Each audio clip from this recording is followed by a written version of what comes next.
A Simple Pastor's Devotional, May 5th, 20. Today I was thinking along these thoughts, and really these thoughts of mine today come out of Chuck Colson's devotional, A Dangerous Grace. But in that, he points to this passage, and so I wanted to share it today. If you have your Bibles there, it's Mark chapter 7, verse 21.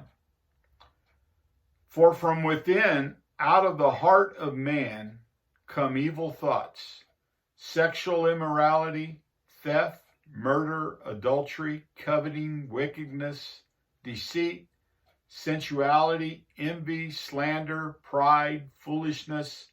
All these things come from within. They defile a person. Right now we're going through a time of really a lot of unknown. We have a coronavirus that is out spreading around the world and here in America. A lot of us are, in a sense, locked down in their homes, trying to not spread it or wherever it's at. The president has called it the invisible enemy because you can't see it. You don't know who has it and who doesn't unless you test someone. And so these are turbulent times. We're wondering, are we going to go back to normal? Or will we ever go back to normal?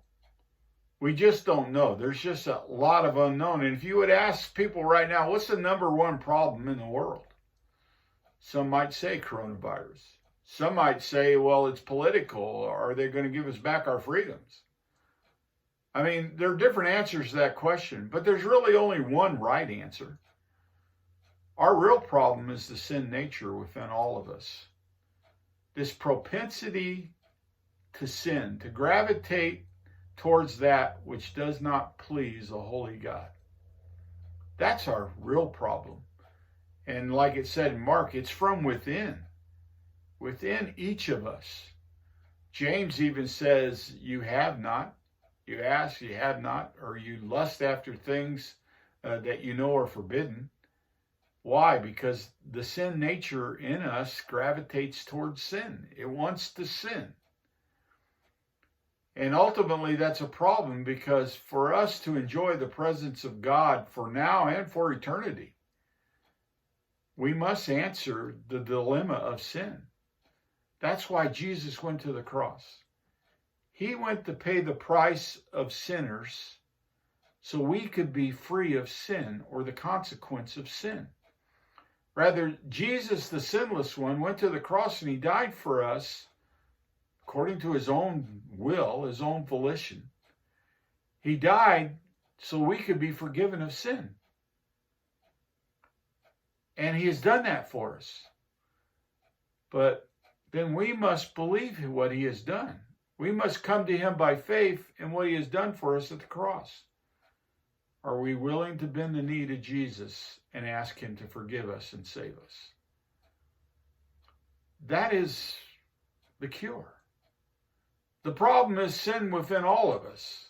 That is our number one problem. You may not believe that today, but believe me, that is our number one problem. And the only answer is Jesus. Will you place faith in Jesus Christ and know him for now and eternity? See, he is living. The cross did not end him. It was only a transition. He rose from the dead on the third day, proving that he was indeed the Son of God. And he lives now, making intercession for those who love him. Will you come to Christ by faith? He is the cure to your deepest problem. Until we meet the Lord again in the air, Clint Hiley, pastor and village missionary, out.